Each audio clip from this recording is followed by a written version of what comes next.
You have famously told women to be shameless. It's about women understanding what value they have and not being ashamed of voicing it. Sometimes you have to speak up because you are somehow becoming a part of the system if you don't speak up. It's how one speaks up. That's where sometimes you hear of these expressions like, she's so emotional. Those concepts have taken it to the extreme. Yes.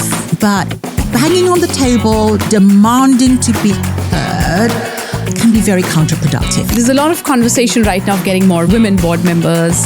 You made a statement about how you don't think quota is going to solve the problem. Tell us more.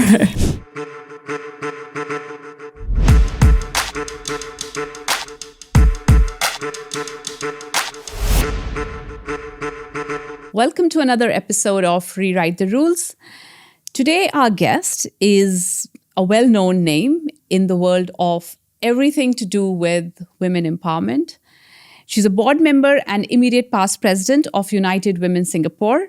But prior to that, she was also a senior vice president heading communication and CSR at Mastercard. She currently serves on multiple boards and is a co-chair at Board Agenda. Welcome to our podcast, Georgette. Thank you so much. Such a privilege to be here. Now, such a pleasure to have you here. You have famously said, and I use the word famously, you have famously told women to be shameless. What was your thinking behind that? I think the shameless part comes from the fact that it's about women understanding what value they have, all right, their worth, all right, and being confident about it. Inherently confident about it and not being ashamed of that and voicing it. That's really the shameless part. Yeah. In other words, know that you have an opinion, know that you have value, know that you have a voice and that it should be used, whether it's for oneself or to help others, right? So in that sense, the shamelessly quote there, the word used, was about not being afraid to speak up, right? And absolutely being confident.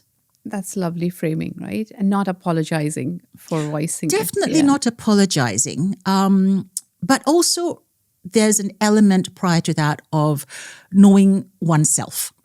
The introspective part and being aware of oneself and being aware of what one can do in terms of influence, impact, and helping others. Right. Has it got something to do with culture? I mean, as a gender, of course, you know, there are enough studies to say men and women think about this differently, about confidence differently.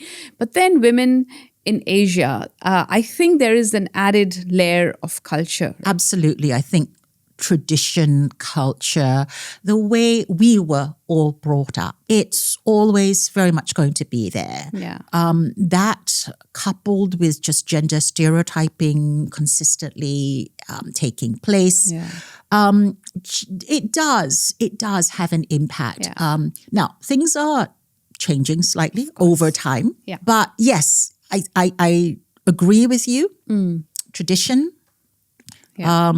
conservatism certainly has an impact on this thinking. The need to keep the harmony, the need to please, the need to be nice, like all of those are, I think, more, and those are good traits, by the way. But it's just like when they get overused is where they kind of come in your own way of. Yes, when they start to get in the way of yourself. Yeah, your progression, your development, and they start to hold you back. That's right. And they, by extension, they prevent not only your own growth, but they also hinder the development of others around you. For those, again, to my point earlier, that you can impact and influence. Correct. Because it does sometimes color the way we might interact with others too. That's correct. So 2 points, actually. One is that In my own experience, when I talk to younger women, when I tell them that, pleasing others, being overtly nice, and then people say, but aren't those good traits? So yes, they are good traits. You should be nice. You should be empathetic. All of that is good. But if they're overused, then they come in your own way. So I think that's a really good reframing. Not to say, to the detriment of oneself. Exactly. Don't let them become a liability. If they're a strength, use them as a strength, right? Precisely. The second point that you made, I think, which is, again, a great reframing, because is that voicing what you think or voicing about areas that you're confident, that you feel confident about, is not only about yourself, but it's also the impact you're creating on others or the help you're doing for others. Because when you don't do that, you not only kind of quiet yourself, but also quiet a lot of other people around. Absolutely. I think that's a great reframing especially for women who kind of say, I don't like speaking about myself. And I always say, it's not about you. Think about the impact.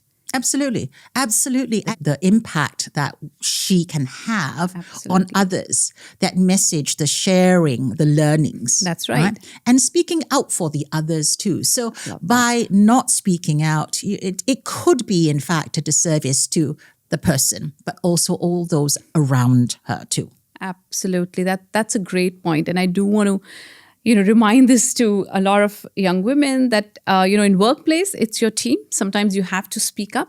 Also, when you see things not going right, please speak up, because you are somehow becoming a part of the system if you don't speak up. It's how one speaks up. I think that's also that, an element that maybe isn't often emphasized and stressed.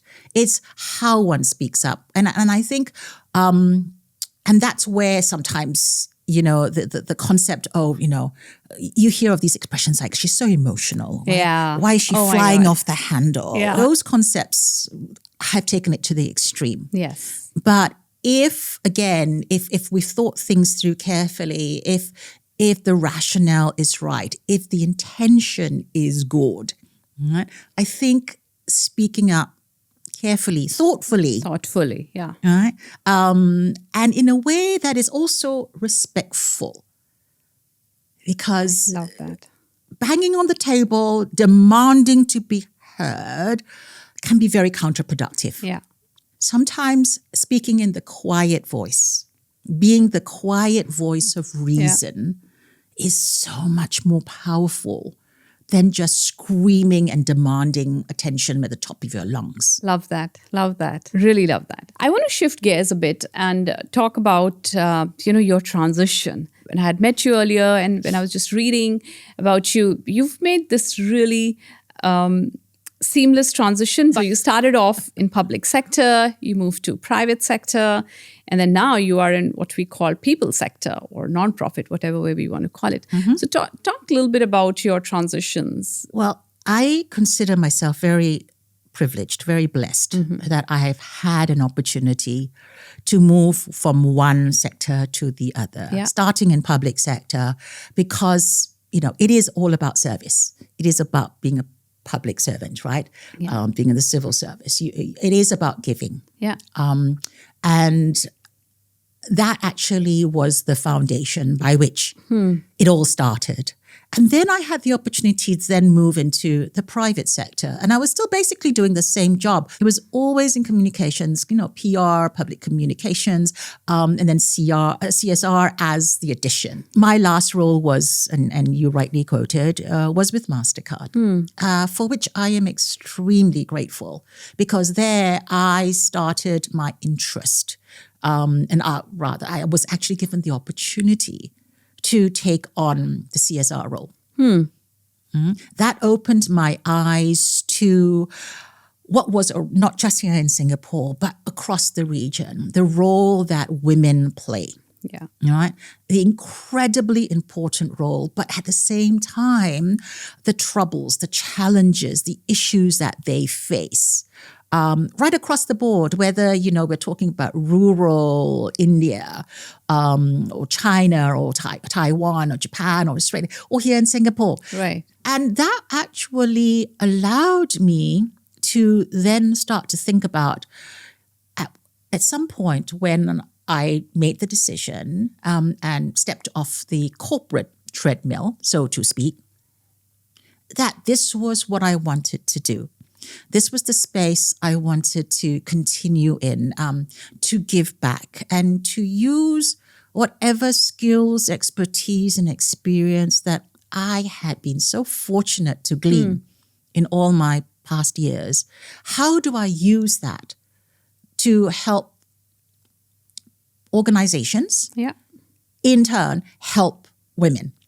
Or, taking it further upstream, girls and young women, so that as they start on their journeys, right, how do we help them? Awesome. You talked about the transition, and you said communication was the common thread. What were some of the other skills you had to pick up as you changed? And the reason I ask that, because I know a lot of women, not necessarily everybody wants to follow a linear path. And actually, for this season, the focus is on looking at leaders who've had a non-linear path. But I also realize that, yes, as you make these detours, you also have to upskill yourself. You also have to learn new skills. You also have to unlearn. What were one or two things as you look back you had to learn? And also, was there anything you had to unlearn? Pathways are never linear, despite one's plans. Yeah. And I think that's what makes it interesting, those detours, this point of, the sidestep. And to your point, getting out of one's comfort zone.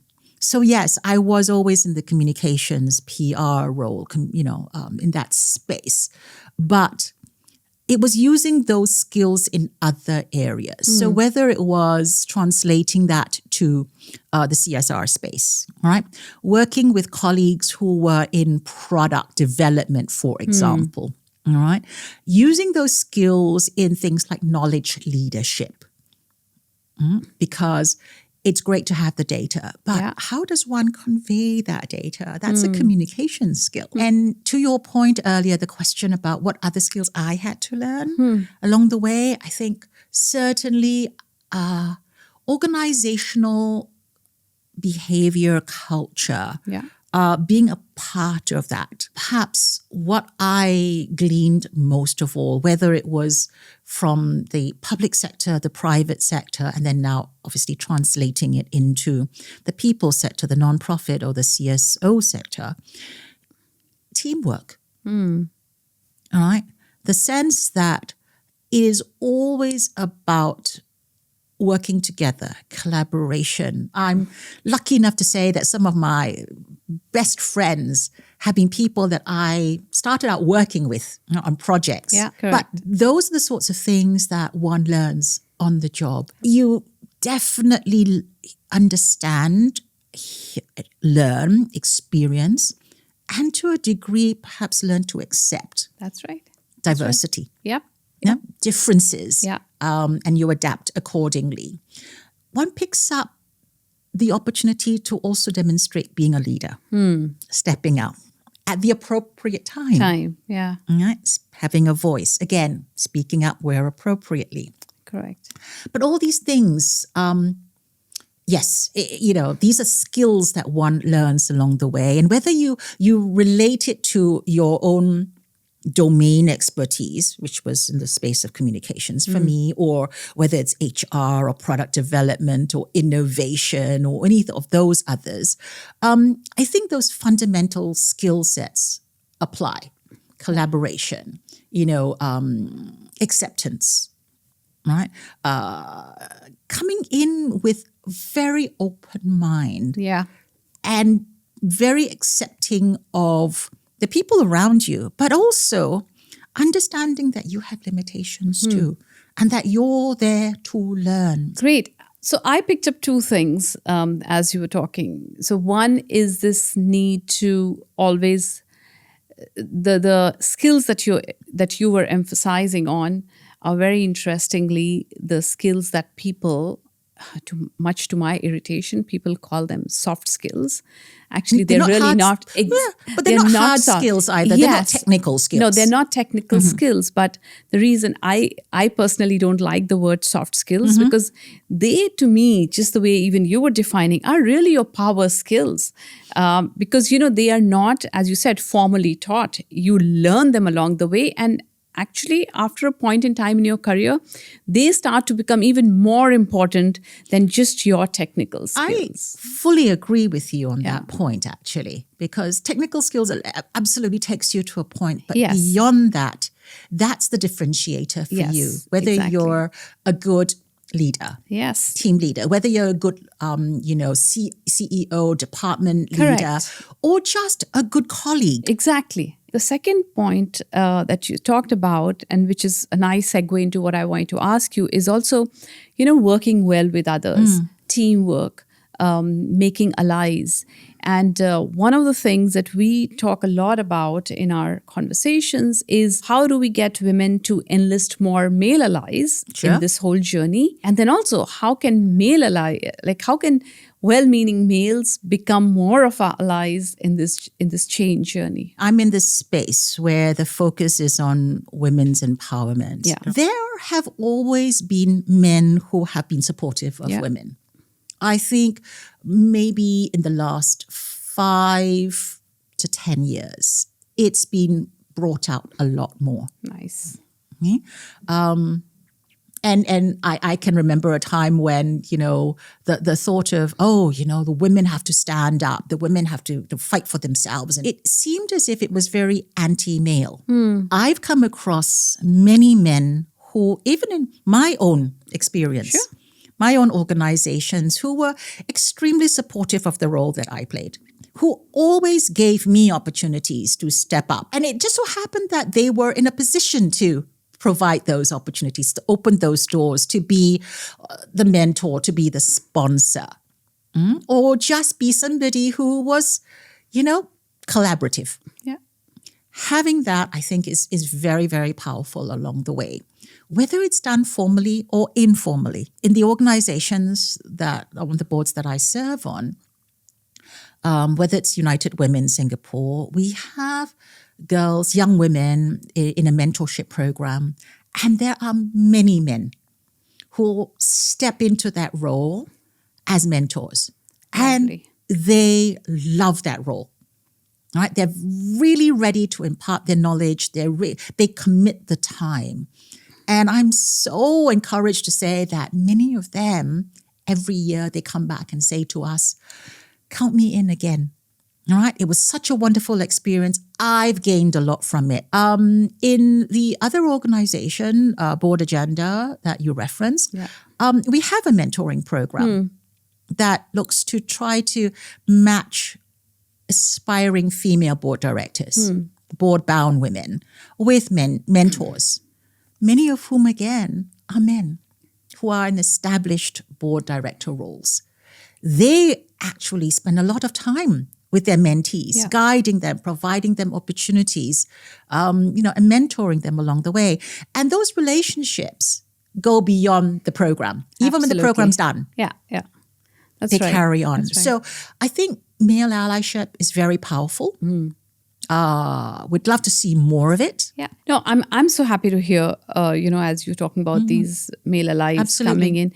Is there anything you think women can do more to enlist more male allies? In the first instance, women need to step into that role. When we first started with some of these mentoring programs, some of the ladies or some of the young women and the girls who were assigned to matched with the male mentors were a little cautious, and they sort of went, but I really rather a female mentor. The whole idea is I want to learn, more about this from a female mentor, role model.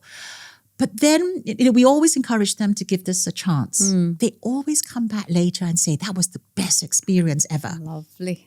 Because these men really step into the men bring a different perspective. Absolutely. Yeah. Right? Yeah. They understand the challenges that get posed. Correct. They're in the boardrooms, they're at the tables, right? They see this happening and they want to by the very fact that they're there in the program, they want to make a difference. Absolutely. So they become some of the best mentors. They become the best allies. Since we're talking about the board, the board mentorship and the board, there's a lot of conversation right now of getting more women thing. There's also, regulatory requirements to get certain number of women board members, right, on listed companies and things like that. Well, certainly when it comes to commercial boards and listed boards, but there are term limits. Correct. Right? And there are reporting guidelines which companies need to then put forward. Absolutely. Right. And I think everybody understands that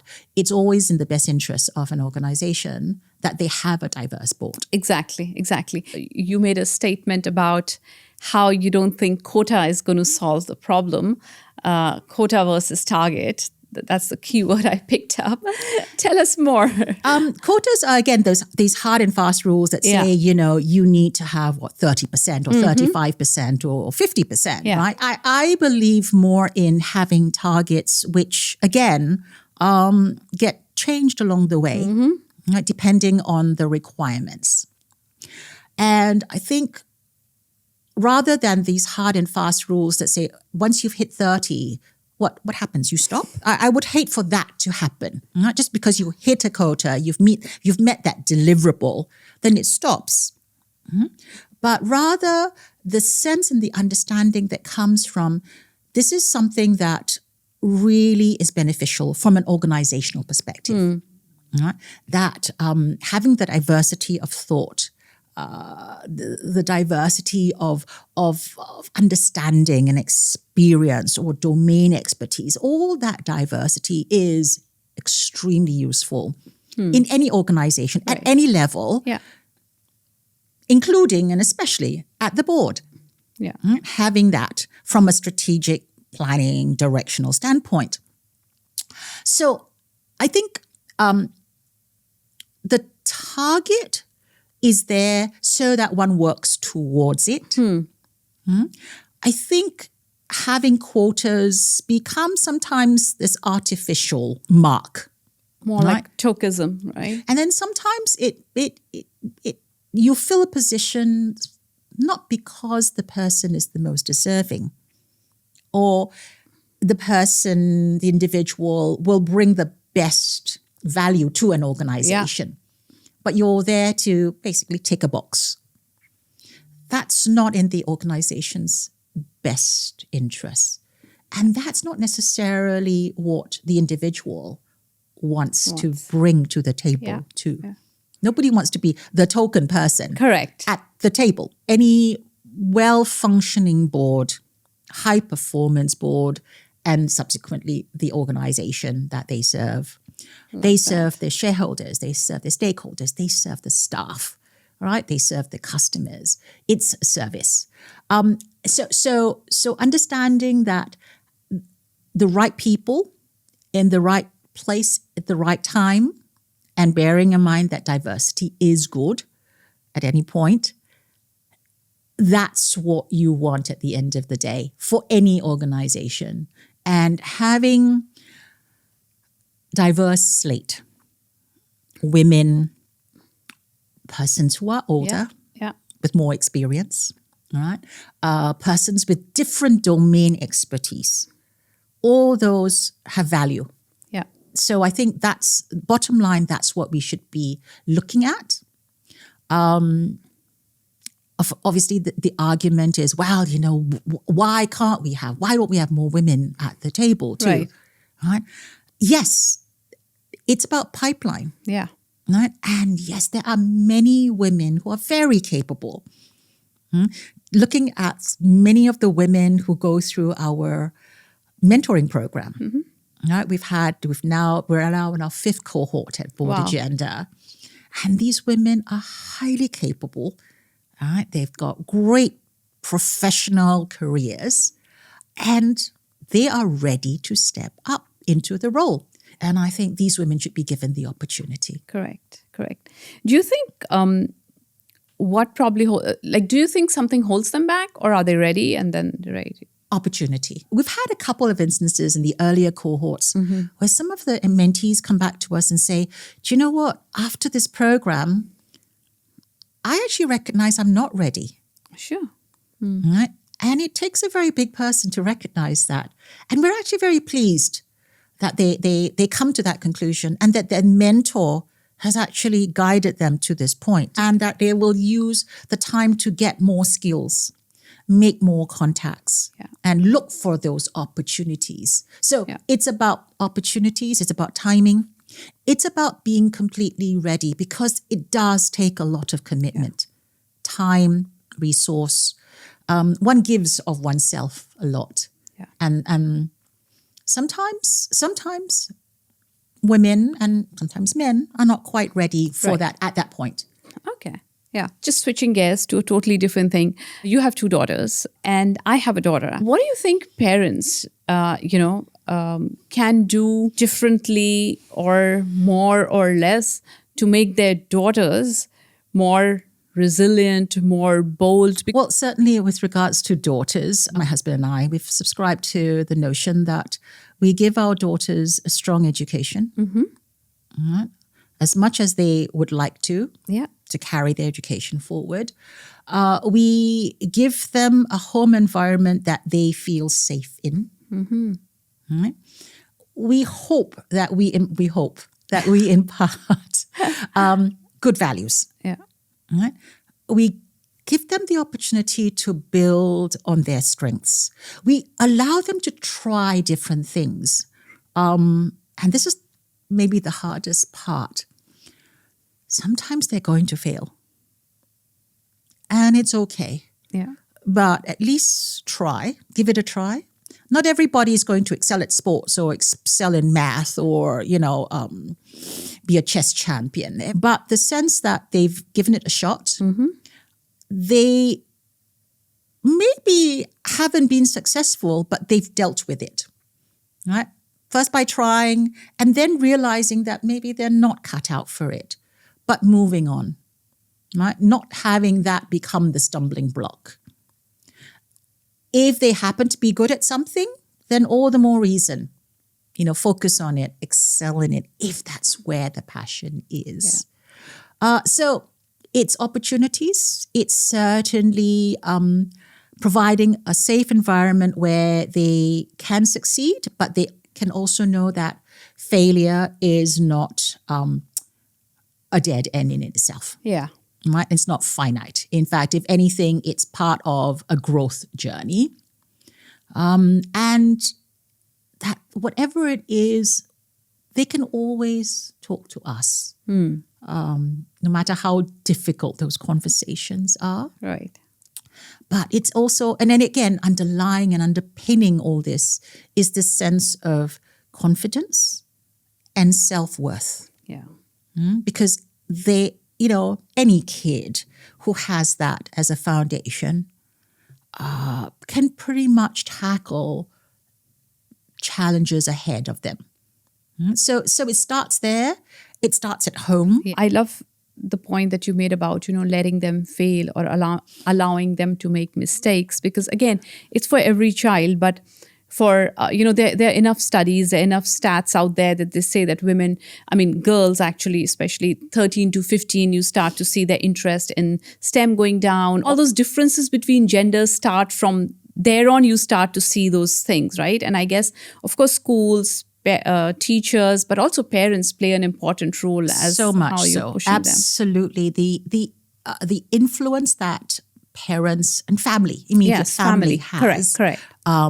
For particularly a young girl is incredibly impactful, incredibly important. But as a parent, it's also the hardest thing. If you see your child and you know that child is headed towards something that may not be the best outcome.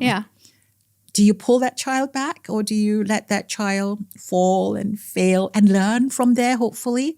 That's the hard part about being a parent. That is. That's a tight rope, right? Georgette, you said something very interesting, which I talk quite a bit. We talk about in the context of India, because that's where I grew up.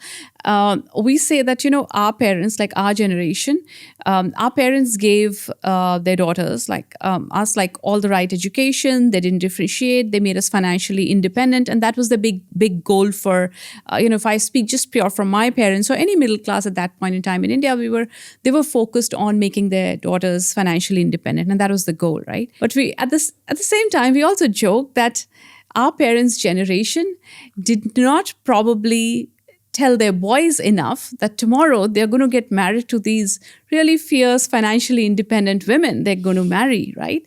So they focused a lot on their daughters, which is great. That always makes for really interesting conversation. Again, not to say good or bad, but it's just very interesting dynamics that come into play, that it's changing in the generations after us. But in our generation, we saw a lot of colleagues and a lot of friends where their spouses, of course, they're all equal and everything, but there's certain expectations of women still, to be in a certain traditional way. You raise a really, really good point. So yes, I think girls may be brought up with certain notions that are instilled early on and that we carry throughout our lives. That's right. Now, whether we impart those also to our daughters or elements of it maybe. Or unconsciously. Unconsciously, right? Yes. It does creep in. The notion about, bringing out boys too. I've had several conversations with many, many families and my friends. And yes, there may be a more conscious effort these days to start to have those conversations. I think it's a great start. And again, the role modeling that child, that boy grows up with, seeing dad being, helpful at home, being courteous, being respectful to mum. Correct. Yes. All right. Or to his mother. Yes. The grandma, right? Of the aunties in the family. That's very powerful. You raise an interesting point because in one of the surveys that was done at UWS, one of the notions around why parents, the reactions of parents having their daughters take STEM versus their sons take STEM subjects in school, right? What came out was very much that for the boys, it was their role ultimately would be, you're going to be the breadwinner of the family. So everything pointed to that, and that was very much the end game, so to speak, and the trajectory for that. Right? Whereas for girls, it was less so. And this is where, again, the influence of parents, because the parents felt that STEM jobs may not be as well suited for girls because they wanted more balanced lifestyle, which kind of implied, well, maybe they want the girls back at a certain time so that they could do caregiving. Yes, exactly. The caregiving responsibilities, whether it's kids or parents, the household responsibilities. So there is still this overhang. It has to start somewhere where those conversations with the men. Absolutely. And that example, setting the example, the role modeling. We're seeing this better. We're seeing a lot of this more in the younger generation. Yes, so that's right. That's right. In fact, you're right. I think role modeling starts at home, and we are seeing, we are very, like, I have a girl and I have a boy, and we're very conscious. Certain things we do more deliberately, right? Like to kind of showcase that there are no gender roles in the house as such. So between my husband and me, it doesn't say, oh, only mommy has to be in the kitchen or only dad has to be outside or whatever. They see both elements. Listen, this conversation is so great. We could just sit here and go on and on. Well, I thoroughly enjoyed it. Before we do, and I have a question for you.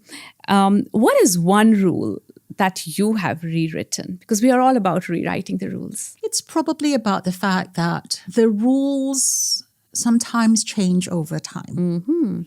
And what I may have looked at as a rule, guideline, guiding star previously, may have morphed and changed.